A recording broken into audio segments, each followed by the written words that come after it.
Is everyone here? Where's Kingston? Maria, pass me my martini. It's with the greatest pleasure that I announce the State Library of South Australia story wall. Whatever that is, should have been the light wall if you ask me, is officially open! Let there be light! Eternal light, that is.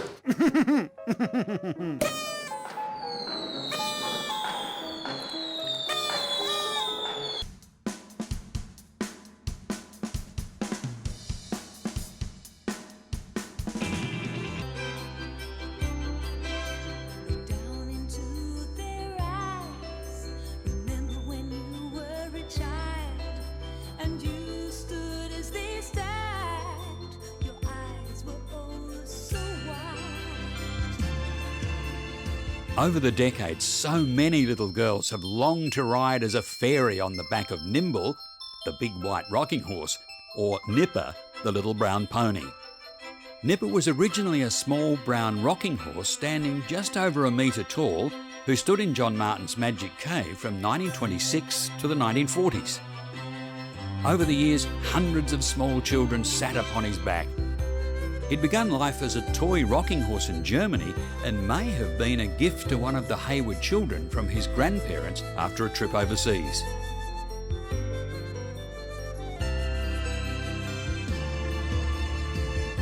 Nimble is always known as the big white horse, but actually he's a dapple grey.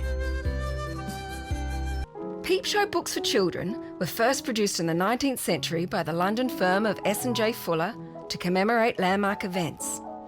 This hand-coloured 1826 Peep Show book is from the Children's Literature Research Collection. It presents an expanding perspective of the Great Tunnel constructed under the River Thames.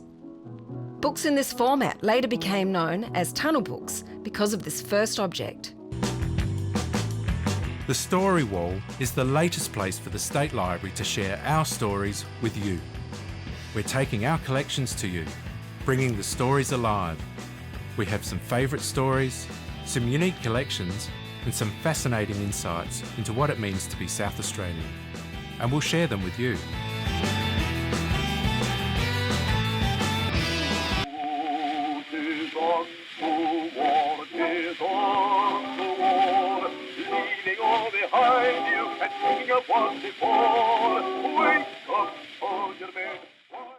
First of January 1914.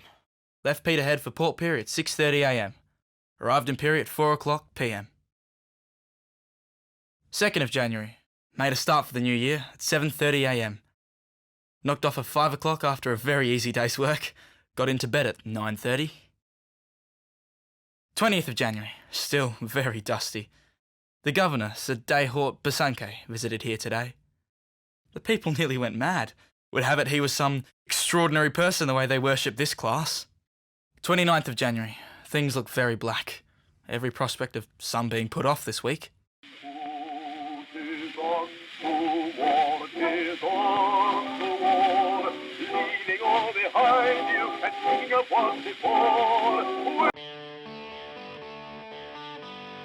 Have you ever wondered where the library's collections are stored?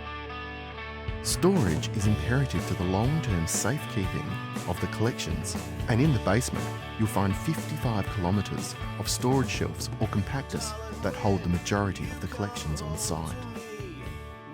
For security reasons, the public does not have access to these storage areas.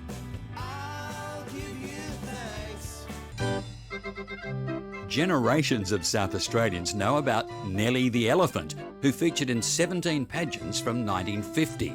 She retired, at least temporarily, in 1967. But few people know that Nellie is a British immigrant, originally from Essex, where she was known as Mary. On a visit to England in 1950, John Martin's owner Edward Hayward bought her for £1,500 and paid almost that much again to transport her to Australia, to a new life with a new name.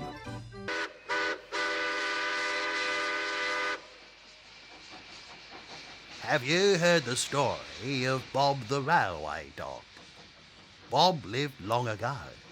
His story begins as one of a number of homeless dogs being transported from Adelaide to outback South Australia to become a rabbit hunter. That's not Bob.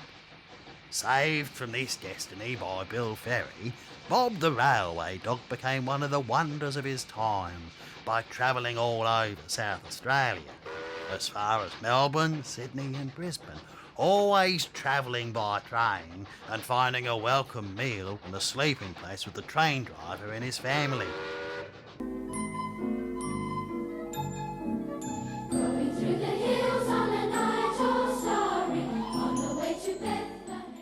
I want to thank 5AD and John Martins for giving a crowd of children so much joy today.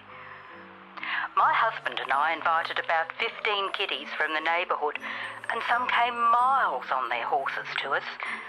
They all sat on the floor before the radio and listened as though they could really see the pageant. All of them, all ages, were thrilled as never before by that broadcast.